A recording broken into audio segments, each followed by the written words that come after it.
Guys, तो आप देख रहे हैं टेक अनबॉक्सर। तो आज करने जा रहे हैं हम साउंड टेस्ट बोटस्टून 1000। तो ये रहा हमारा बोटस्टून 1000। इसका तो इसे यहाँ से खोलते हैं,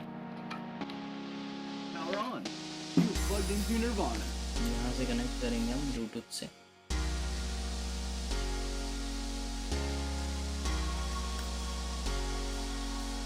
बोला नहीं कुछ इस टाइम बारे में, तो इसका वॉल्यूम अप भी करना पड़ता है, पहले इंडिकेशन दे देता है। तो पहले मैं 50% वॉल्यूम पे सुनाता हूँ आपको।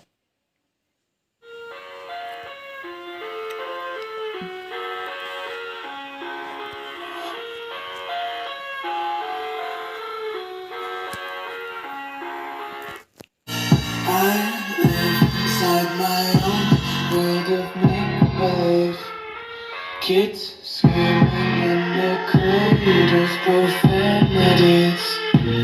I see their eyes covered in bleach.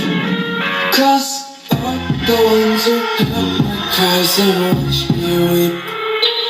I love everything. Fire spreading all around my room.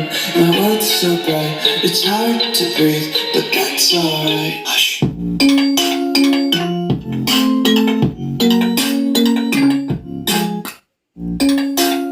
तो जैसा कि आपने सुना है ये गाना, तो ये 14 वॉट के स्पीकर है, लेकिन ये लगते नहीं है क्योंकि ये 20 वॉट से भी ज़्यादा आउटपुट देते हैं। कान बंद करने पड़ते हैं, इतना ज़्यादा आउटपुट देते हैं। Thank you for watching our video, please subscribe.